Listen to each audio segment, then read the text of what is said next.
सत श्री अकाल जी, तुसीं देख रहे हो इंडोज टीवी आस्ट्रेलिया ते मैं हाँ गुरइकबाल सिंह। एक बार फिर हाज़र हाँ तुहाडी कचहरी दे विच पाकिस्तान बुलेटिन लैके।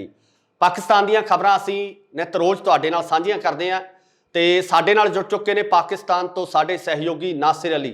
नासिर, बहुत बहुत स्वागत है तुहाडा। बहुत शुक्रिया जी, सत श्री अकाल। नासिर, खबरां आ रही ने कि अफगानिस्तान तो बहुत वड्डी गिनती दे विच जिहड़े लोक है पाकिस्तान दे विच एंटर कर रहे हैं, पाकिस्तान दे विच आ रहे हैं। कौन ने ये लोग, आखिर क्यों ये अफगानिस्तान तो मूव हो रहे हैं? अफगानिस्तान दे विच तालिबान की सरकार है कि कुछ इस तरह के प्रभाव पाए ने सरकार बदलण तो बाद, सरकार की सत्ता चेंज होने तो बाद कि लोग उस तो तंग आके इधर आ रहे हैं? हाँ जी, बिल्कुल तुसीं बिल्कुल ठीक कह रहे हो कि जदों भी अफगानिस्तान दे विच तालिबान की हुकूमत आई है उस तो बाद जिहड़ा आम बंदा उत्थे हैगा सी, जिहड़ा आम शहरी हैगा सी, उहदे बेसिक राइट्स जिहड़े हैगे सी, ਉਹਦੇ ਜਿਹੜੇ ਹਕੂਕ ਹੈਗੇ ਸੀ ਉਹ ਜਿਹੜੇ ਹੈਗੇ ਉਹ ਤਾਲਿਬਾਨ ਅਦਾ ਨਹੀਂ ਕਰ ਸਕੇ। ਕਿਸੇ ਦਾ ਵੀ ਦਿਲ ਨਹੀਂ ਕਰਦਾ, ਤੁਸੀਂ ਬੜੇ ਬਿਹਤਰ ਤਰੀਕੇ ਨਾਲ ਜਾਣਦੇ ਹੋ ਕਿ ਜਿੱਥੇ ਬੰਦਾ ਪੈਦਾ ਹੋਇਆ ਹੋਵੇ, ਜਿੱਥੇ ਬੰਦੇ ਦੀ ਜੁੜਤ ਹੋਵੇ, ਜਿਸ ਜ਼ਮੀਨ ਨਾਲ ਉਹਦਾ ਲਗਾਓ ਹੋਵੇ, ਉਹ ਜ਼ਮੀਨ ਕੋਈ ਛੱਡਦਾ ਹੈਗਾ ਭਲਾ? ਕੋਈ ਵੀ ਨਹੀਂ ਛੱਡਦਾ ਹੈਗਾ। ਤੇ ਉਹ ਅਗਰ ਆਮ ਸ਼ਹਿਰੀ ਤਾਲਿਬਾਨ ਦੀ ਹਕੂਮਤ ਦੇ ਆਉਣ ਤੋਂ ਬਾਅਦ ਮੂਵ ਕਰ ਰਹੇ ਨੇ ਦੂਸਰੀਆਂ ਕੰਟਰੀਆਂ ਦੇ ਵਿੱਚ, ਇੰਡੀਆ 'ਚ ਜਾ ਰਹੇ ਨੇ, ਬੰਗਲਾਦੇਸ਼ 'ਚ ਜਾ ਰਹੇ ਨੇ, ਆਸਟ੍ਰੇਲੀਆ 'ਚ ਜਾ ਰਹੇ ਨੇ, ਮੁਖਤਲਿਫ ਮੁਮਾਲਕ 'ਚ ਜਾ ਰਹੇ ਨੇ, ਤੇ ਉਹਦੇ ਪਿੱਛੇ ਵੱਡੀ ਵਜ੍ਹਾ ਹੀ ਇਹ ਹੈਗੀ ਹੈ ਕਿ ਤਾਲਿਬਾਨ ਦੀ ਹੁਕੂਮਤ ਜਿਹੜੀ ਹੈਗੀ ਹੈ ਉਹਨਾਂ ਵਾਸਤੇ ਕੋਈ ਬੁਨਿਆਦੀ ਪਾਲਿਸੀਆਂ ਹੀ ਨਹੀਂ ਬਣਾ ਸਕੀ। ਕਿਉਂਕਿ ਜਦੋਂ ਦੀ ਤਾਲਿਬਾਨ ਦੀ ਹੁਕੂਮਤ ਆਈ ਹੈ ਉਸ ਤੋਂ ਬਾਅਦ 9 ਲੱਖ ਅਫਗਾਨੀ ਜਿਹੜੇ ਹੈਗੇ ਸੀ ਉਹਨਾਂ ਦੀਆਂ ਨੌਕਰੀਆਂ ਚਲੀਆਂ ਗਈਆਂ। ਉਸ ਤੋਂ ਬਾਅਦ ਜਿਹੜੇ ਉੱਥੇ ਖਵਾਤੀਨ ਦੇ ਰਾਈਟਸ ਹੈਗੇ ਸੀ ਉਹਨਾਂ ਨੂੰ ਬੜਾ ਬੁਰੀ ਤਰ੍ਹਾਂ ਮੁਤਾਸਿਰ ਕੀਤਾ ਗਿਆ। ਮਤਲਬ ਤੁਸੀਂ ਅਗਰ ਇਸਲਾਮੀ ਰਾਈਟਸ ਦੀ ਗੱਲ ਕਰੋਗੇ ਤੇ ਇਸਲਾਮੀ ਰਾਈਟਸ ਵੀ ਤੁਸੀਂ ਜਬਰਨ ਕਿਸੇ ਤੇ ਲਾਗੂ ਨਹੀਂ ਕਰ ਸਕਦੇ ਕਿ ਤੁਸੀਂ ਕਹੋ ਕਿ ਅਸੀਂ ਜਬਰਨ ਲਾਗੂ ਕਰ ਲਈਏ ਜਾਂ ਕਿਸੇ ਨੂੰ ਜ਼ਬਰਦਸਤੀ ਜ਼ੋਰ ਜ਼ਬਰਦਸਤੀ ਨਾਲ ਲਾਗੂ ਕਰ ਲਈਏ। ਇਸ ਤਰ੍ਹਾਂ ਨਹੀਂ ਹੁੰਦਾ ਹੈਗਾ। ਉਹਦੇ ਲਈ ਮੁਖਤਲਿਫ ਤਰੀਕਾਕਾਰ ਹੁੰਦਾ ਹੈ। ਉਹਦੇ ਲਈ ਉਲਮਾ ਕਰਾਮ ਜਿਹੜੇ ਹੁੰਦੇ ਨੇ, ਜਿਹੜੇ ਇਸਲਾਮ ਨੂੰ ਸਮਝਣ ਵਾਲੇ ਲੋਕ ਹੁੰਦੇ ਨੇ, ਉਹਨੇ ਇੱਕ ਲਫ਼ਜ਼ ਇਜਤਿਹਾਦ ਹੁੰਦਾ ਉਰਦੂ ਦੇ ਵਿੱਚ ਇਹਨੂੰ ਕਹਿੰਦੇ ਨੇ। ਉਹਦਾ ਮਤਲਬ ਇਹ ਹੁੰਦਾ ਕਿ ਤੁਸੀਂ ਵਕਤ ਦੇ ਨਾਲ ਨਾਲ ਕਵਾਨੀਨ ਨੂੰ ਜਿਹੜਾ ਹੈਗਾ ਉਹ ਬਦਲਦੇ ਰਹਿੰਦੇ ਹੋ। ਮਤਲਬ ਹੁਣ ਤੁਸੀਂ ਤੇ ਮੈਂ ਬਿਹਤਰ ਤਰੀਕੇ ਨਾਲ ਜਾਣਦੇ ਹੋ ਕਿ ਇਸਲਾਮ ਦੇ ਵਿੱਚ ਅਗਰ ਅਸੀਂ ਦੇਖਿਆ ਜਾਵੇ ਤਾਂ ਇਸਲਾਮ ਦੇ ਵਿੱਚ ਤੇ ਬਹੁਤ ਸਾਰੀਆਂ ਚੀਜ਼ਾਂ ਇਸ ਤਰ੍ਹਾਂ ਦੀਆਂ ਹੈਗੀਆਂ ਜਿਹੜੀਆਂ ਅਸੀਂ ਹੁਣ ਯੂਜ਼ ਕਰ ਰਹੇ ਹਾਂ ਤੇ ਇਸਲਾਮ ਦੇ ਵਿੱਚ ਤੋਂ ਹਰਾਮ ਹੋਣਗੀਆਂ। ਇਸਲਾਮ ਦੇ ਵਿੱਚ ਤੇ ਜਦੋਂ ਸਾਡੇ ਉਲਮਾ ਨੇ ਪਹਿਲੇ ਟੀਵੀ ਹਰਾਮ ਕਰਾਰ ਦਿੱਤਾ ਸੀ, ਹੁਣ ਟੀਵੀ ਹਲਾਲ ਹੋ ਗਿਆ ਹੈਗਾ ਟੀਵੀ ਦੇਖਣਾ। ਸਭ ਤੋਂ ਪਹਿਲੇ ਫਿਰ ਲਿਬਾਸ ਦਾ ਡਰੈਸ ਕੋਡ ਹੁੰਦਾ ਸੀ, ਡਰੈਸ ਕੋਡ ਵੀ ਹੁਣ ਚੇਂਜ ਹੋ ਗਿਆ ਸੀ, ਪੈਂਟ ਸ਼ਰਟ ਪਹਿਨਦੇ ਹੈਗੇ, ਸਾਰਾ ਕੁਝ ਕਰਦੇ ਹੈਗੇ ਇਸੇ ਤਰੀਕੇ ਨਾਲ। ਲੇਕਿਨ ਤਾਲਿਬਾਨ ਜਿਹੜੇ ਹੈਗੇ ਨੇ, ਤਾਲਿਬਾਨ ਦੀ ਹੁਕੂਮਤ ਜਦੋਂ ਦੀ ਆਈ ਹੈ ਉਹਨਾਂ ਨੇ ਬੜੇ ਜ਼ੋਰ ਜ਼ਬਰਦਸਤੀ ਦੇ ਨਾਲ ਉਹਨਾਂ ਨੇ ਜਿਹੜੇ ਕਵਾਨੀਨ ਨਾਫਜ਼ ਕੀਤੇ ਹੈਗੇ, ਉਹਨਾਂ ਕਵਾਨੀਨ ਤੋਂ ਲੋਕ ਤੰਗ ਹੋ ਕੇ ਦੂਸਰੀ ਕੰਟਰੀਜ਼ ਦੇ ਵਿੱਚ। ਨਾਸਿਰ ਇੱਥੇ ਕੁਝ ਬਿਆਨ ਆ ਜਿਹੜੇ ਤਾਲਿਬਾਨ ਸਰਕਾਰ ਵੱਲੋਂ ਬਿਆਨ ਵੀ ਆਏ ਸਨ ਕਿ ਅਸੀਂ ਔਰਤਾਂ ਨੂੰ ਰਾਈਟਸ ਦੇਵਾਂਗੇ, ਉਹਨਾਂ ਦੇ ਅਧਿਕਾਰ ਦੇਵਾਂਗੇ, ਉਹਨਾਂ ਨੂੰ ਪੜ੍ਹਨ ਦਾ ਅਧਿਕਾਰ ਦਿੱਤਾ ਜਾਵੇਗਾ, ਬਾਹਰ ਘੁੰਮ ਚੱਲਣ ਫਿਰਨ ਦਾ ਜਿਹੜਾ ਅਧਿਕਾਰ ਆ ਉਹਨਾਂ ਨੂੰ ਦਿੱਤਾ ਜਾਵੇਗਾ। ਫਿਰ ਆਖਿਰ ਉਹਨਾਂ ਵੱਲੋਂ ਦਿੱਤੇ ਗਏ ਬਿਆਨ ਦੇ ਉਲਟੇ ਚੀਜ਼ਾਂ ਕਿਉਂ ਹੋ ਰਹੀਆਂ? ਇਹਦਾ ਕੀ ਕਾਰਨ ਹੈ? ਇਹਦਾ ਕਾਰਨ ਬਸ ਇਹੀ ਹੈ ਕਿ ਜਦੋਂ ਵੀ ਤਾਲਿਬਾਨ ਨੇ ਗਵਰਨਮੈਂਟ ਆਈ ਹੈ, ਜਦੋਂ ਵੀ ਕੋਈ ਇਸ ਤਰ੍ਹਾਂ ਦੀ ਗਵਰਨਮੈਂਟ ਆਉਂਦੀ ਹੈਗੀ ਆ, ਉਹਨਾਂ ਨੇ ਤੇ ਇਸ ਤਰ੍ਹਾਂ ਦਾ ਸਟੇਟਮੈਂਟ ਦੇਣਾ ਹੀ ਹੈ। ਕਦੀ ਕਿਸੇ ਗਵਰਨਮੈਂਟ ਨੇ ਜਾਂ ਕਦੀ ਕਿਸੇ ਸਟੇਟ ਨੇ ਕਿਹਾ ਵਾ ਕਿ ਅਸੀਂ ਲੋਕਾਂ ਦੇ ਹਕੂਕ ਨਹੀਂ ਦੇਵਾਂਗੇ। ਜਿੰਨੀ ਮਰਜ਼ੀ ਜ਼ਾਲਮ ਸਟੇਟ ਹੋਵੇ ਜਾਂ ਜਿੰਨੀ ਮਰਜ਼ੀ ਖਰਾਬ ਸਟੇਟ ਹੋਵੇ, ਉਹਨੇ ਕਦੀ ਵੀ ਨਹੀਂ ਕਿਹਾ ਅਸੀਂ ਖਰਾਬ ਹੈਗੇ ਆ। ਮਤਲਬ ਇਹ ਗੱਲਾਂ ਸਿਰਫ ਕਹਿਣ ਦੇ ਲਈ ਹੀ ਹੈ, ਸਿਰਫ ਬਿਆਨ ਦੇਣ ਵਾਸਤੇ ਗੱਲਾਂ ਕੀਤੀਆਂ ਜਾ ਰਹੀਆਂ? ਇਹ ਬਿਲਕੁਲ ਉਹੀ, ਹੋਰ ਕੋਈ ਚੀਜ਼ ਨਹੀਂ ਹੈਗੀ। ਇਹ ਸਿਰਫ ਇੱਕ ਬਿਆਨਬਾਜ਼ੀ ਹੈ, ਬਿਆਨਬਾਜ਼ੀ ਤੋਂ ਇਲਾਵਾ ਕੁਝ ਵੀ ਨਹੀਂ ਹੈਗਾ। ਹੁਣ ਤੁਸੀਂ ਆਪ ਹੀ ਹਿਸਾਬ ਲਾ ਲਓ ਕਿ 1 ਲੱਖ ਅਫਗਾਨੀ ਜਿਹੜਾ ਹੈਗਾ ਬਾਰਡਰ ਕ੍ਰਾਸ ਕਰਕੇ ਪਾਕਿਸਤਾਨ 'ਚ ਦਾਖਲ ਹੋ ਗਿਆ।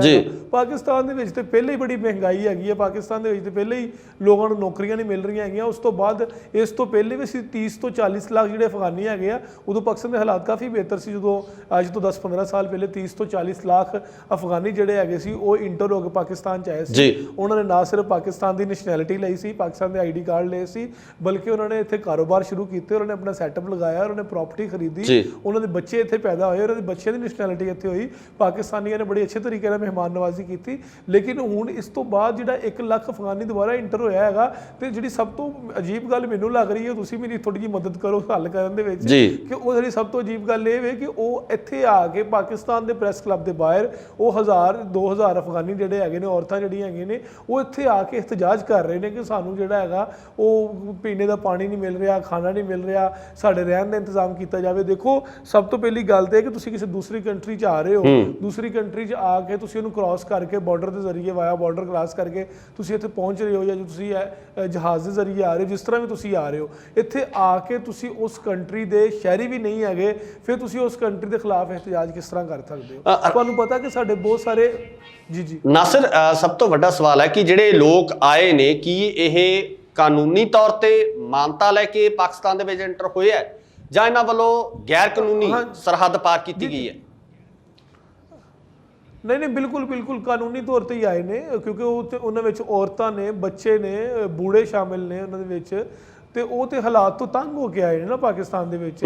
ਜਦੋਂ ਗੈਰ ਕਾਨੂੰਨੀ ਤਰੀਕੇ ਨਾਲ ਬਾਰਡਰ ਦੇ ਜ਼ਰੀਏ ਲੋਕ ਵੜਦੇ ਨੇ ਤੇ ਉਹ ਸਾਡੀ ਉੱਥੇ ਸਿਕਿਉਰਿਟੀ ਫੋਰਸਿਸ ਮੌਜੂਦ ਹੈਗੀਆਂ ਨੇ, ਉਹਨਾਂ ਨੂੰ ਪਤਾ ਲੱਗ ਜਾਂਦਾ, ਇੰਟੈਲੀਜੈਂਸ ਅਦਾਰੇ ਮੌਜੂਦ ਹੈਗੇ ਨੇ। ਜਦੋਂ ਦਹਿਸ਼ਤਗਰਦੀ ਦੀ ਕਾਰਵਾਈਆਂ ਹੁੰਦੀਆਂ ਸੀ ਉਦੋਂ ਵੀ ਪਾਕਿਸਤਾਨ ਦੇ ਜਿੰਨੇ ਵੀ ਫੌਜੀ ਅਦਾਰੇ ਸੀ ਉਹ ਵੀ ਬਾਰ-ਬਾਰ ਇਹੀ ਗੱਲ ਕਹਿੰਦੇ ਸੀ ਕਿ ਅਫਗਾਨਿਸਤਾਨ ਬਾਰਡਰ ਦੇ ਜ਼ਰੀਏ ਲੋਕ ਦਾਖਲ ਹੋ ਰਹੇ ਨੇ। ਵੈਸੇ ਪਾਕਿਸਤਾਨ ਤੇ ਅਫਗਾਨਿਸਤਾਨ ਦੇ ਬਾਰਡਰ ਤੇ ਜਿਹੜੀ ਹੈਗੀ ਹੈ ਇੱਕ ਬਾੜ ਲਾ ਦਿੱਤੀ ਗਈ ਹੈ। ਹੁਣ ਮੁਮਕਿਨ ਨਹੀਂ ਹੈਗਾ ਕਿ ਗੈਰ ਕਾਨੂੰਨੀ ਤੌਰ ਤੇ ਕੋਈ ਅਫਗਾਨੀ ਜਿਹੜਾ ਹੈਗਾ ਉਹ ਪਾਕਿਸਤਾਨ 'ਚ ਇੰਟਰ ਹੋ ਸਕੇ, ਕਾਨੂੰਨੀ ਤਰੀਕੇ ਨਾਲ ਹੀ ਆਏ ਹੈਗੇ ਨੇ, ਇਸ ਤੋਂ ਪਹਿਲੇ ਵੀ ਆਉਂਦੇ ਰਹੇ ਨੇ। ਲੇਕਿਨ ਸਵਾਲ ਇੱਥੇ ਇਹ ਪੈਦਾ ਹੋ ਰਿਹਾ, ਜਿਹੜਾ ਬੁਨਿਆਦੀ ਸਵਾਲ ਹੈ ਉਹ ਇਹ ਪੈਦਾ ਹੋ ਰਿਹਾ ਹੈ ਕਿ ਆਇਆ ਅਸੀਂ ਇਹਨਾਂ ਲੋਕਾਂ ਨੂੰ ਹੈਂਡਲ ਕਰ ਸਕਾਂਗੇ, ਇਹਨਾਂ ਲੋਕਾਂ ਨੂੰ ਇੱਥੇ ਰੱਖ ਸਕਾਂਗੇ? ਕਿਉਂਕਿ ਜਿਹੜੀ ਸਭ ਤੋਂ ਚੀਜ਼ ਹੈਗੀ ਜਿਹਦੀ ਮੈਂ ਡਿਸਕਸ ਕਰਨਾ ਚਾਹਾਂਗਾ ਕਿ ਉਹ ਚੀਜ਼ ਜਿਹੜੀ ਹੈਗੀ ਹੈ ਸਾਡੇ ਲੋਕਾਂ ਦੇ ਵਿੱਚ ਹੈਗੀ, ਉਹ ਸਾਡੇ ਲੋਕ ਇਹ ਕਹਿੰਦੇ ਹੈਗੇ ਨੇ ਕਿ ਅਫਗਾਨੀ ਜਿਹੜੇ ਹੈਗੇ ਨੇ ਨਾ, ਜਿਹੜੇ ਅਫਗਾਨਿਸਤਾਨ ਤੋਂ ਲੋਕ ਆਉਂਦੇ ਹੈਗੇ ਨੇ, ਉਹ ਪਾਕਿਸਤਾਨ ਨਾਲ ਨਫ਼ਰਤ ਕਰਦੇ ਹੈਗੇ ਨੇ, ਉਹ ਬਲੋਚਿਸਤਾਨ ਦੇ ਵਿੱਚ ਜਾ ਕੇ ਕਾਇਮ ਹੋ ਜਾਂਦੇ ਨੇ। ਬਲੋਚਿਸਤਾਨ ਦੇ ਵਿੱਚ ਜਿਹੜੀ ਇੰਡੀਆ ਦੀ ਮਦਦ ਦੇ ਨਾਲ ਤਨਜ਼ੀਮ ਚੱਲਦੀ ਹੈਗੀ, ਜਿਹੜੀ ਪਾਕਿਸਤਾਨ ਤੋਂ ਅਲੱਗ ਇਖਤਿਆਰ ਕਰਨਾ ਚਾਹੁੰਦੀ ਹੈਗੀ ਹੈ, ਜਿਹੜੀਆਂ ਸਾਜ਼ਿਸ਼ੀ ਕੂਵਤਾਂ ਹੈਗੀਆਂ ਨੇ ਉਹਨਾਂ ਕੂਵਤਾਂ ਨਾਲ ਰਲ ਜਾਂਦੇ ਨੇ ਅਫਗਾਨੀ, ਇੱਥੇ ਆ ਕੇ ਪਾਕਿਸਤਾਨ ਨਾਲ ਨਫ਼ਰਤ ਕਰਦੇ ਨੇ। ਕਿਉਂਕਿ ਬਹੁਤ ਸਾਰੇ ਲੋਕ ਜਿਹੜੇ ਹੈਗੇ ਨੇ, ਮੈਂ ਸੋਸ਼ਲ ਮੀਡੀਆ ਤੇ ਦੇਖ ਰਿਹਾ ਸੀ ਕਿ ਸੋਸ਼ਲ ਮੀਡੀਆ ਤੇ ਬਹੁਤ ਸਾਰੇ ਲੋਕਾਂ ਨੇ ਕਮੈਂਟਸ ਇਹ ਕੀਤਾ ਹੈਗਾ ਸੀ ਕਿ ਇਹ ਜਿਹੜੇ ਲੋਕ ਹੈਗੇ ਨੇ ਅਫਗਾਨੀ ਜਿੰਨੇ ਵੀ ਹੈਗੇ ਨੇ ਪਾਕਿਸਤਾਨ ਦੇ ਦੁਸ਼ਮਣ ਨੇ, ਇਹ ਦੁਸ਼ਮਣ ਮੁਖਾਲਫ ਹੈਗੇ ਨੇ, ਇਹ ਪਾਕਿਸਤਾਨ 'ਚ ਆਉਂਦੇ ਨੇ, ਕਾਰੋਬਾਰ ਕਰਦੇ ਨੇ, ਆਪਣੀ ਪ੍ਰਾਪਰਟੀ ਲੈਂਦੇ ਨੇ, ਫਿਰ ਇਸੇ ਪਾਕਿਸਤਾਨ ਸਰਕਾਰ ਦੀ ਕੀ ਇਸ ਤੇ ਸਰਕਾਰ ਦੀ ਕੀ ਪਾਲਿਸੀ ਹੈ ਜਾਂ ਸਰਕਾਰ ਕਿਸ ਤਰ੍ਹਾਂ ਦੀ ਕਾਰਵਾਈ ਇਹਨਾਂ ਲੋਕਾਂ ਨਾਲ ਕਰ ਰਹੀ ਹੈ ਜਿਹੜੇ ਕਿ ਪਾਕਿਸਤਾਨ ਦੇ ਵਿੱਚ ਐਂਟਰ ਹੋ ਚੁੱਕੇ? ਸਰਕਾਰ ਕੀ ਕਹਿੰਦੀ ਹੈ ਇਹਨਾਂ ਬਾਰੇ?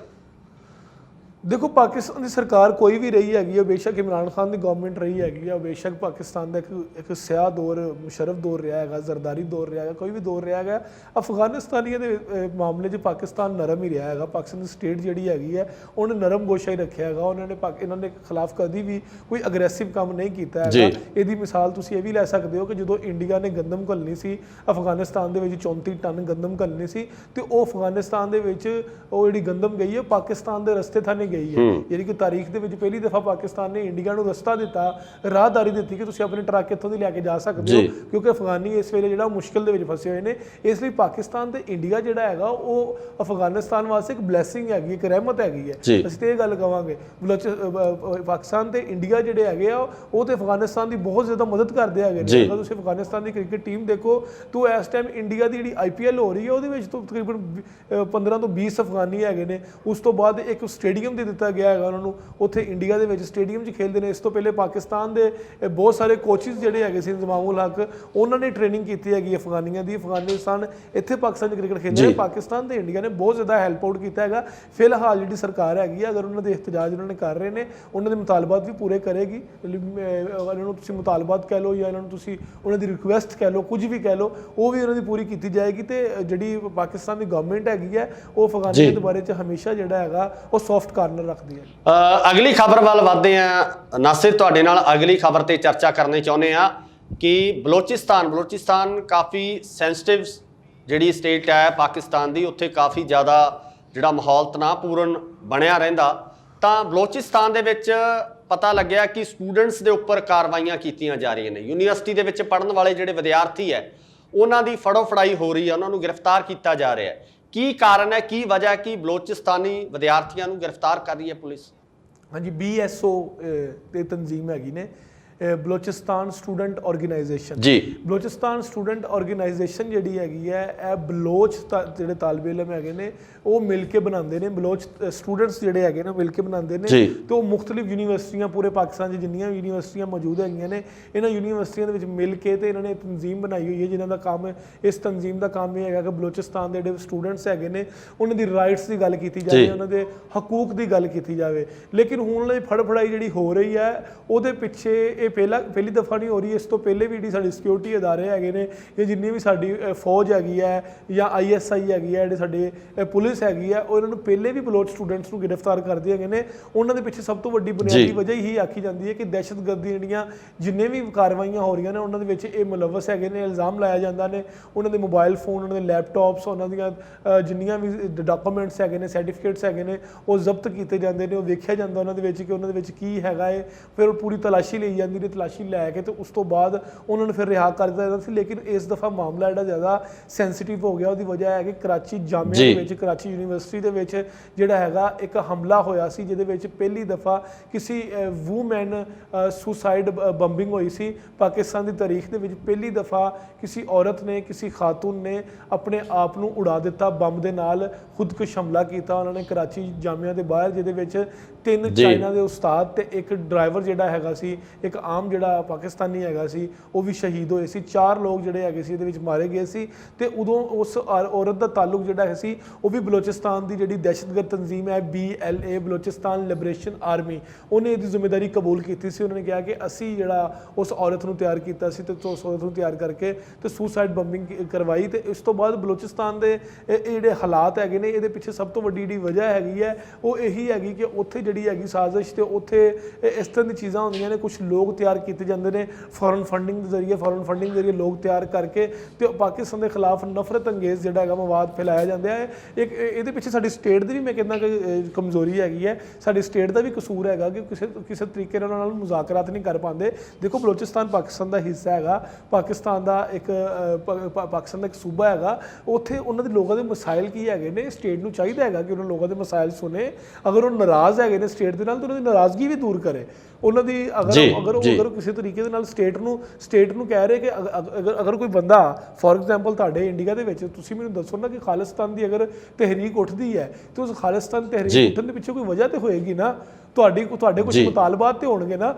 ਤੁਸੀਂ ਕਿਉਂ ਇੰਡੀਆ ਤੋਂ ਲੈਦਾ ਹੋਣਾ ਚਾਹੋਗੇ? ਤੁਸੀਂ ਕਿਉਂ ਕਹੋਗੇ ਅਸੀਂ ਖਾਲਿਸਤਾਨ ਦੀ ਤਹਿਰੀਕ ਚਲਾਵਾਂਗੇ, ਅਸੀਂ ਇੰਡੀਆ ਤੋਂ ਲੈਦਾ ਹੋਣਾ ਹੈਗਾ, ਜਾਂ ਇੰਡੀਆ 'ਚ ਜਿਹੜਾ 25 ਕਰੋੜ ਮੁਸਲਮਾਨ ਹੈਗਾ ਉਹ ਅਗਲੇ ਦਿਨ ਖੱਪ ਪਾ ਦੇ ਕਿ ਅਸੀਂ ਇੰਡੀਆ ਤੋਂ ਲੈਦਾ ਹੋਣਾ ਹੈਗਾ? ਤੇ ਮੈਂ ਇਹਦੇ ਵਿੱਚ ਖੁਸ਼ ਨਹੀਂ ਹੋਵਾਂਗਾ ਕਿ ਬਿਲਕੁਲ ਕੋਈ ਨਾ ਕੋਈ ਕਿਸੇ ਕਿਸਮ ਦੀ ਨਾਰਾਜ਼ਗੀ, ਕਿਸੇ ਕਿਸਮ ਦੀ ਕੋਈ ਮੰਗ ਤਾਂ ਜ਼ਰੂਰ ਹੀ ਹੁੰਦੀ ਆ, ਜਿਸ ਕਾਰਨ ਇਸ ਤਰ੍ਹਾਂ ਦੀਆਂ ਮੰਗਾਂ ਉੱਠਦੀਆਂ ਨਹੀਂ। ਕੋਈ ਵੀ ਆਪਣੀ ਜਨਮ ਭੂਮੀ ਤੋਂ, ਆਪਣੀ ਧਰਤੀ ਤੋਂ ਵੱਖ ਹੋਣਾ ਨਹੀਂ ਚਾਹੁੰਦਾ, ਜਾਂ ਜਿੱਥੇ ਪੂਰਾ ਜਿਹੜਾ ਜੀਵਨ ਹੈ ਕਿਸੇ ਵਿਅਕਤੀ ਦਾ ਬੀਤਿਆ ਹੋਵੇ, ਉਹ ਕਿਸੇ ਖਾਸ ਖਿੱਤੇ ਦੀ ਮੰਗ ਉਦੋਂ ਤੱਕ ਨਹੀਂ ਰੱਖ ਸਕਦਾ ਜਦੋਂ ਤੱਕ ਕਿਸੇ ਖਾਸ ਕਿਸਮ ਦੀਆਂ ਮੰਗਾਂ ਜਾਂ ਕਿਸੇ ਖਾਸ ਕਿਸਮ ਦਾ ਜ਼ੁਲਮ ਹੈ ਜਿਹੜਾ ਇਹਨਾਂ ਲੋਕਾਂ ਦੇ ਉੱਪਰ ਨਾ ਕੀਤਾ ਜਾਵੇ। ਅਗਲੀ ਖਬਰ ਵੱਲ ਵਧਦੇ ਆ ਨਾਸਿਰ। ਸਾਡੇ ਪੰਜਾਬ ਦੇ ਵਿੱਚ, ਜੇ ਆਪਾਂ ਇੱਧਰ ਇੰਡੀਆ ਦੇ ਵਿੱਚ ਪੰਜਾਬ ਦੀ ਗੱਲ ਕਰੀਏ ਤਾਂ ਪੰਜਾਬ ਦੇ ਵਿੱਚ ਪਾਣੀ ਕਾਫੀ ਡੂੰਘੇ ਹੋ ਗਏ ਆ। ਇਹਦਾ ਵੱਡਾ ਕਾਰਨ ਜਿਹੜਾ ਮੰਨਿਆ ਜਾਂਦਾ ਹੈ ਕਿ ਸਾਡੇ ਜਿਹੜੀ ਫਸਲ ਹੈ, ਝੋਨੇ ਦੀ ਫਸਲ, ਚੌਲ ਜਿਹੜਾ ਪੈਦਾ ਕੀਤਾ ਜਾਂਦਾ, ਉਸ ਕਾਰਨ ਉਹਨਾਂ ਇਲਾਕਿਆਂ ਦੇ ਵਿੱਚ ਵੀ ਚੌਲ ਪੈਦਾ ਕੀਤਾ ਜਾਂਦਾ ਜਿਨ੍ਹਾਂ ਇਲਾਕਿਆਂ ਦੇ ਵਿੱਚ ਚੌਲ ਪੈਦਾ ਹੋ ਹੀ ਨਹੀਂ ਸਕਦਾ। ਸੋ ਪਾਣੀ ਦੀ ਵੱਡੀ ਜਿਹੜੀ ਕਿੱਲਤ ਹੈ ਉਹ ਪੰਜਾਬ ਦੇ ਵਿੱਚ ਵੀ ਆ ਰਹੀ ਹੈ, ਤੇ ਖਾਸ ਕਰਕੇ ਜਿੱਥੇ ਸਾਡੀਆਂ ਨਹਿਰਾਂ ਨੇ, ਦਰਿਆ ਨੇ, ਉਹਨਾਂ ਦਰਿਆਵਾਂ ਦੇ ਵਿੱਚ ਫੈਕਟਰੀਆਂ ਦਾ ਗੰਦਾ ਪਾਣੀ ਮਿਲਣ ਕਰਕੇ ਕਈ ਵਾਰ ਸਮੱਸਿਆਵਾਂ ਇਹ ਵੀ ਆਉਂਦੀਆਂ ਨੇ ਕਿ ਉਸ ਕਾਰਨ ਜਿਹੜਾ ਪਾਣੀ ਹੈ ਪੀਣ ਯੋਗ ਨਹੀਂ ਰਹਿੰਦਾ। ਪਾਕਿਸਤਾਨੀ ਸਿੰਧ ਦੇ ਵਿੱਚ ਵੀ ਕੁਝ ਇਸੇ ਤਰ੍ਹਾਂ ਦੀਆਂ ਖਬਰਾਂ ਨਿਕਲ ਕੇ ਸਾਹਮਣੇ ਆ ਰਹੀਆਂ ਕਿ ਸਿੰਧ ਦੇ ਵਿੱਚ ਪਾਣੀ ਦੀ ਘਾਟ ਹੋ ਗਈ ਹੈ। ਲੋਕੀ ਤਰਾਈ ਕਰਦੇ ਪਏ ਨੇ ਕਿ ਪਾਣੀ ਸਾਨੂੰ ਨਹੀਂ ਮਿਲ ਰਿਹਾ। ਕੀ ਹੈ ਪੂਰੀ ਖਬਰ, ਜਾਣਕਾਰੀ ਦਿਓ। ਬਿਲਕੁਲ ਇੰਜੀ ਹੈ, ਸਿੰਧ ਦੇ ਵਿੱਚ ਜਿਹੜਾ ਹੈਗਾ ਪਾਣੀ ਦਾ ਲੈਵਲ ਜਿਹੜਾ ਹੈਗਾ ਬਹੁਤ ਜ਼ਿਆਦਾ ਲੋ ਹੋ ਗਿਆ ਹੈਗਾ। ਕੋਟਰੀ ਬਰਾਜ ਜਿਹੜਾ ਹੈਗਾ ਸੀ, ਕੋਟਰੀ ਬਰਾਜ ਦੀ ਜਿਹੜੀ ਹੱਦ ਦੱਸੀ ਗਈ ਹੈ ਉਹ 200 ਕਿਊਸੈਕ ਪਾਣੀ ਦੀ ਦੱਸੀ ਗਈ ਹੈ। 200 ਕਿਊਸੈਕ ਪਾਣੀ ਜਿਹੜਾ ਹੈਗਾ ਉੱਥੇ ਰਹਿ ਗਿਆ ਹੈਗਾ। ਤੇ ਇਹ ਉਹੀ ਸਿੰਧ ਕੋਟਰੀ ਬਰਾਜ ਹੈਗਾ ਜਿਹਦੇ ਵਿੱਚ ਪਾਣੀ ਦੀ ਜਿਹੜੀ ਸਤਹ ਹੈਗੀ ਸੋ 6000 ਕਿਊਸੈਕ ਤੱਕ ਵੀ ਪਹੁੰਚਦੀ ਸੀ। ਲੇਕਿਨ ਹੁਣ ਮਸਲਾ ਇਹ ਹੈਗਾ ਕਿ ਜਿਹੜੀ ਗੱਲ ਤੁਸੀਂ ਕਰ ਰਹੇ ਹੋ, ਅਸੀਂ ਇਹਨੂੰ ਡਿਸਕਸ ਕਰਦੇ ਹਾਂ, ਇਹਦੇ ਨਾਲ ਅਸੀਂ ਜਿਹੜਾ ਹੈਗਾ ਇੱਕ ਦੂਸਰੇ ਦੇ ਵਿਚਾਰ ਜਿਹੜੇ ਹੈਗੇ ਸਾਂਝੇ ਕਰਦੇ ਹਾਂ। ਤੁਸੀਂ ਮੈਨੂੰ ਇਹ ਦੱਸੋ ਕਿ ਪਾਕਿਸਤਾਨ ਜਾਂ ਇੰਡੀਆ ਦੇ ਵਿੱਚ ਪਾਣੀ ਦੀ ਕਮੀ ਕਿਉਂ ਹੈ? ਯਾਨੀ ਕਿ ਦੁਨੀਆ ਦਾ 76% ਜਿਹੜਾ ਹਿੱਸਾ ਹੈਗਾ, 76% ਜਿਹੜਾ ਹਿੱਸਾ ਹੈਗਾ ਉਹ ਪਾਣੀ 'ਤੇ ਮੁਸ਼ਤਮਿਲ ਹੈ। ਠੀਕ ਹੈ, ਉਸ ਤੋਂ ਬਾਅਦ ਪਾਕਿਸਤਾਨ ਦੇ ਵਿੱਚ ਜਾਂ ਇੰਡੀਆ ਦੇ ਵਿੱਚ ਜ਼ਿਆਦਾਤਰ ਤਾਰੋਮਦਾਰ ਜਿਹੜਾ ਹੈਗਾ ਸਾਡੀਆਂ ਫਸਲਾਂ ਦਾ ਪਾਣੀ ਦੇ ਉੱਪਰ। ਬਿਲਕੁਲ, ਜਿੰਨਾ ਚਿਰ ਫਸਲਾਂ ਨੂੰ ਪਾਣੀ ਨਹੀਂ ਮਿਲੇਗਾ, ਜਿੰਨਾ ਚਿਰ ਉਹ ਸਾਡਾ ਕਿਸਾਨ ਜਿਹੜਾ ਖੁਸ਼ਹਾਲ ਨਹੀਂ ਹੋ ਸਕਦਾ। ਦੂਸਰੀ ਗੱਲ ਇਹ ਹੈਗੀ ਕਿ ਇੱਕ ਤਾਂ ਹੈ ਨਾ ਕਿ ਇਸ ਮੁਲਕ ਦੇ ਵਿੱਚ ਬਾਰਿਸ਼ ਹੀ ਨਹੀਂ ਹੁੰਦੀ, ਦੋਨਾਂ ਮੁਲਕਾਂ 'ਚ ਬਾਰਿਸ਼ ਹੁੰਦੀ ਹੈਗੀ ਹੈ। ਸਭ ਤੋਂ ਵੱਡੀ ਗੱਲ ਨਾਸਿਰ ਇਹ ਹੈ, ਸਾਡੇ ਕੋਲੇ ਦਰਿਆ ਨੇ, ਦਰਿਆਵਾਂ ਦਾ ਪਾਣੀ ਸਾਡੇ ਕੋਲੇ ਪਹੁੰਚਦਾ, ਪਹਾੜਾਂ ਤੋਂ ਪਾਣੀ ਆਉਂਦਾ, ਉਹ ਪਾਣੀ ਪਾਕਿਸਤਾਨੀ ਪੰਜਾਬ ਦੇ ਵਿੱਚ ਵੀ ਪਹੁੰਚਦਾ ਤੇ ਹਿੰਦੁਸਤਾਨੀ ਪੰਜਾਬ ਦੇ ਵਿੱਚ ਵੀ ਪਹੁੰਚਦਾ, ਜਿਨ੍ਹਾਂ ਤੋਂ ਫਸਲਾਂ ਪੈਦਾ ਕੀਤੀਆਂ ਜਾਂਦੀਆਂ। ਪਰ ਮੈਨੂੰ ਲੱਗਦਾ ਸਭ ਤੋਂ ਵੱਡੀ ਸਾਡੀ ਕਮੀ ਇਹ ਹੈ ਕਿ ਅਸੀਂ ਦੋਨੇ ਮੁਲਕ ਜਿਹੜੇ ਇਸ ਪਾਣੀ ਦੀ ਸੰਭਾਲ ਉਸ ਤਰੀਕੇ ਨਾਲ ਨਹੀਂ ਕਰ ਸਕੇ, ਜਾਂ ਇਸ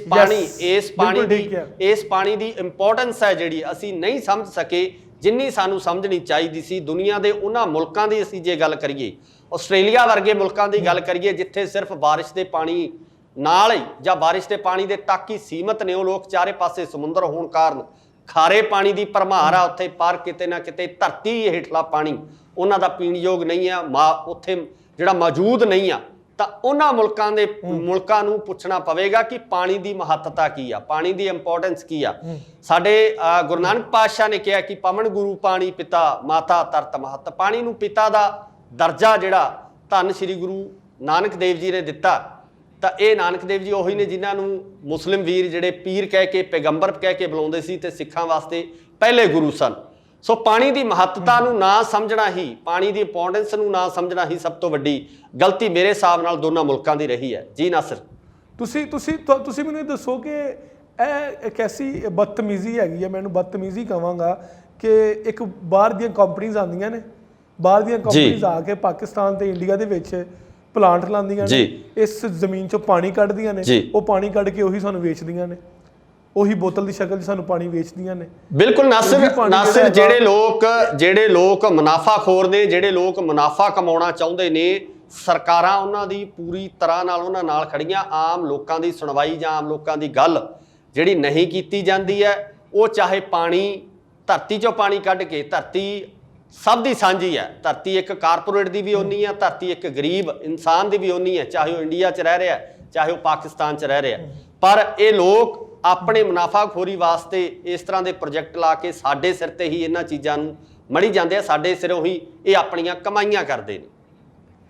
ਸਰ ਅਨਇਕੁਅਲ ਜਦੋਂ ਤੁਸੀਂ ਪਾਣੀ ਦੀ ਡਿਸਟ੍ਰੀਬਿਊਟ ਕਰਨਾ ਅਨਇਕੁਅਲ ਤੌਰ ਤੇ, ਜਦੋਂ ਉਹਦੀ ਗੈਰ ਮੁਨਸਫਾਨਾ ਤਕਸੀਮ ਹੋਣੀ ਹੈਗੀ ਹੈ, ਉਹ ਭਾਵੇਂ ਵਸਾਇਲ ਹੋਣ, ਉਹ ਪਾਣੀ ਹੋਵੇ, ਉਹ ਕੁਝ ਵੀ ਹੋਵੇ, ਉਦੋਂ ਮਸਲੇ ਬਣਦੇ ਆ। ਮਤਲਬ ਮੈਨੂੰ ਹਲੇ ਵੀ ਯਾਦ ਹੈ ਕਿ ਸਿਰਫ ਇੱਕ ਕੰਪਨੀ ਸੀ, ਮੈਂ ਉਹਦਾ ਨਾਮ ਵੀ ਲਵਾਂਗਾ, ਨੈਸਲੇ ਜੀ। ਸਿਰਫ ਨੈਸਲੇ ਕੰਪਨੀ ਐਸੀ ਸੀ ਜਿਹੜੀ ਪਾਕਿਸਤਾਨ 'ਚ ਇੰਟਰੋਡਿਊਸ ਹੋਈ, ਤੇ ਉਹਦੀ ਇੱਕ ਬੜੀ ਬੋਤਲ ਮਿਲਦੀ ਸੀ ਪਾਣੀ ਦੀ, ਤੇ ਉਹ ਬੜੀ ਬੋਤਲ ਵੀ ਬਹੁਤ ਬੜੀ ਸੀ, ਯਾਨੀ ਕਿ 4 ਤੋਂ 5 ਲੀਟਰ ਦੀ ਬੋਤਲ ਹੁੰਦੀ ਸੀ। ਉਹ ਪਾਣੀ ਦੀ ਬੋਤਲ ਮਿਲਦੀ ਸੀ।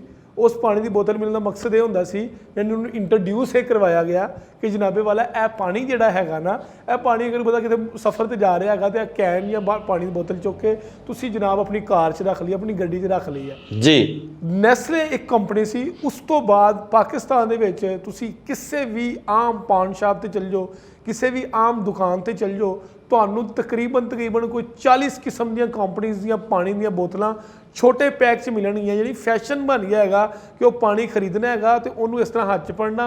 ਯੂਨੀਵਰਸਿਟੀ ਦਾ ਕੋਈ ਫੰਕਸ਼ਨ ਹੈਗਾ, ਉਸ ਤੋਂ ਬਾਅਦ ਕਿਸੇ ਵੀ ਕਿਸਮ ਦਾ ਕੋਈ ਸਪੋਰਟਸ ਫੰਕਸ਼ਨ ਹੈਗਾ ਹੈ, ਤੇ ਉੱਥੇ ਇਹ ਪਾਣੀ ਦੀਆਂ ਬੋਤਲਾਂ ਜਿਹੜੀਆਂ ਹੈਗੀਆਂ ਨੇ ਤਕਸੀਮ ਕੀਤੀਆਂ ਜਾਂਦੀਆਂ ਇੱਕ ਫੈਸ਼ਨ ਦੇ ਤੌਰ ਤੇ ਕਿ ਯਾਰ ਛੋਟੀ ਬੋਤਲ ਜਿਹੜੀ ਹੈਗੀ ਇੱਕ ਪਰਸਨ ਵਾਸਤੇ। ਲੇਕਿਨ ਮੈਂ ਇਸ ਚੀਜ਼ ਤੇ ਹੈਰਾਨ ਹਾਂ ਕਿ ਇਹਦੇ ਉੱਪਰ ਨਾ ਤੇ ਪਾਕਿਸਤਾਨ ਦੇ ਵਿੱਚ ਨਾ ਤੇ ਇੰਡੀਆ ਦੇ ਵਿੱਚ ਹਲੇ ਤੱਕ ਕੋਈ ਕਾਨੂੰਨ ਬਣ ਸਕਿਆ ਕਿ ਬਾਈ ਜਾਨ ਤੁਸੀਂ ਕੌਣ ਲੋਕ ਹੋ ਕਿ ਸਾਡੀ ਧਰਤੀ 'ਚੋਂ ਸਾਡੀ ਜ਼ਮੀਨ 'ਚੋਂ ਪਾਣੀ ਕੱਢ ਰਹੇ ਹੋ ਤੇ ਉਹੀ ਪਾਣੀ ਸਾਨੂੰ ਵੇਚੀ ਜਾ ਰਹੇ ਹੋ। ਨਾਸਿਰ, ਸਭ ਤੋਂ ਵੱਡੀ ਗੱਲ ਇਹ ਹੈ ਕਿ ਇਸੇ ਗੋਰਖ ਧੰਦੇ ਦੇ ਵਿੱਚ ਕੁਝ ਲੋਕ ਇਸ ਤਰ੍ਹਾਂ ਦੇ ਵੀ ਨੇ ਜਿਹੜੇ ਕਿ ਸਿਰਫ ਇਹਨਾਂ ਖਾਲੀ ਬੋਤਲਾਂ ਨੂੰ ਯੂਜ਼ ਕਰਕੇ, ਨਲਕੇ ਤੋਂ ਪਾਣੀ ਕੱਢ ਕੇ ਉਹਨਾਂ ਬੋਤਲਾਂ ਦੇ ਵਿੱਚ ਭਰ ਕੇ ਉਸੇ ਨੂੰ ਸੇਲ ਕੀਤਾ ਜਾ ਰਿਹਾ, ਜਿਹਦੇ ਵਿੱਚ ਆਪਾਂ ਕਹਿ ਸਕਦੇ ਹਾਂ ਕਿ ਨਕਲੀ ਤੌਰ ਤੇ ਇਹਦੀ ਜਿਹੜੀ ਪ੍ਰੋਡਕਸ਼ਨ ਆ ਉਹ ਕੀਤੀ ਜਾ ਰਹੀ ਹੈ।